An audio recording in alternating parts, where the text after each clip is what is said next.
የዘላለም ሕይወት ነች። ጳውሎስ እንዲህ አላል ሥላሴን ሲያስተምር ለኛስ ሁሉም ነገር ከእርሱ የሆነ አንድ አምላክ አብ አለን። ሁሉም ነገር ደግሞ በእርሱ በኩል የሆነ አንድ ጌታ ኢየሱስ አለ። እኛ ይሄ ነው አምላካችን። በሌላ ቋንቋ ሁሉም ነገር የሆነው ከአብ ነው እንጂ ከወልድ አይደለም።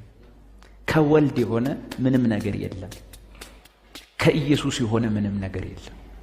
እንዴ ሶስት አምላኮች ቁጭ ያሉ አምላኮች እኮ አይደለም የምናመልከው። ሶስት አካላት ያለው ስንት አምላክ? አንድ አምላክ። አብም ከራሱ በራሱ፣ ወልድም ከራሱ በራሱ፣ መንፈስ ቅዱስም ከራሱ በራሱ ከሰራ ስንት አምላኮች? ሶስት ቁጭ ያሉ ከራሱ በራሱ የሚሰራ ሶስት አምላክ ነው። አንድም ነገር እንኳ ከሆነ ሁሉ አንድም ነገር ከወልድ የሆነ የለም። ሁሉም የሆነው ከማን ነው? ከአብ ነው። የሚገርመው ግን አንድም ነገር ከአብ ከሆነ ሁሉ አንድ ነገር እንኳ በአብ የሆነ የለም። አንድ እንኳ በአብ የሆነ የለም። አንድ ጅን መታከል ነገር ከአብ እንጂ በአብ የሆነ የለም። ለኛስ ሁሉም ነገር ከእርሱ የሆነ አንድ አምላክ አባት አብ አለን። ያ ሁሉ ነገር ደግሞ በእርሱ በኩል የሆነ ስንት? አንድ። ኦኬ። ስለዚህ በሥላሴ አካል ውስጥ የሚውለው ለማን ነው?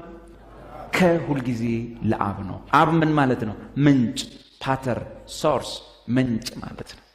ሁሉ ከአብ ነው። ግን አንድ ነገር በአብ የሆነ የለም። በማን ነው?